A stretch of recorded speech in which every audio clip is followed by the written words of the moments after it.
ኮምፒቲሽን ማለት እንደ ባንክ ኮምፒት ታደርጋላችሁ። በህይወታችሁ ግን ሚዝረብል ላለመሆን ከፈለጋችሁ ከማንም ሰው ጋር ራሳችሁን አታወዳዱ። ከራሳችሁ ጋር ተወዳደሩ። ምን መስራት ይችል ነበር? ምን ያህል ሰራው? ምን ያህል ማንበብ ይችል ነበር? ምን ያህል አነበብኩ ብላችሁ ከራሳችሁ ጋር ተወዳደሩ።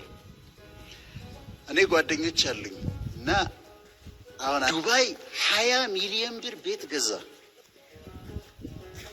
ጉድ እኮ ነው።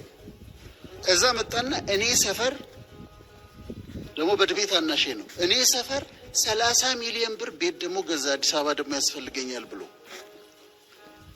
እኔ ብኖረው ደግሞ አፓርትመንት ተከራይቼ ነው ውስጥ እንደምገባ አስቡት። ያወራልኛል እሱ ዱባይ ሄጄ 20 ሚሊዮን ብር ቤት ገዝቼ እዚህ መጣሁና 30 ሚሊዮን ብር ቤት ገዛው፣ እዛ ደግሞ እንዲህ አደረግኩ። በፍጹም ራሳችሁን ከሌሎች ሰዎች ጋር አታስተያዩ። ከማንም ሰው ጋር አትቡገን።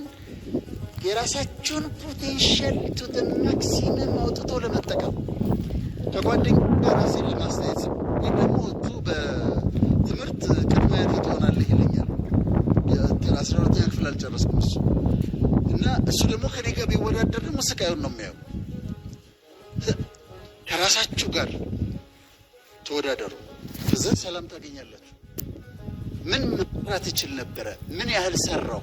ምን አቺቭ አድርጌያለሁ? ከዚህ ላይ ምን መስራት ይችል ነበረ ብላችሁ ራሳችሁ ደሩ።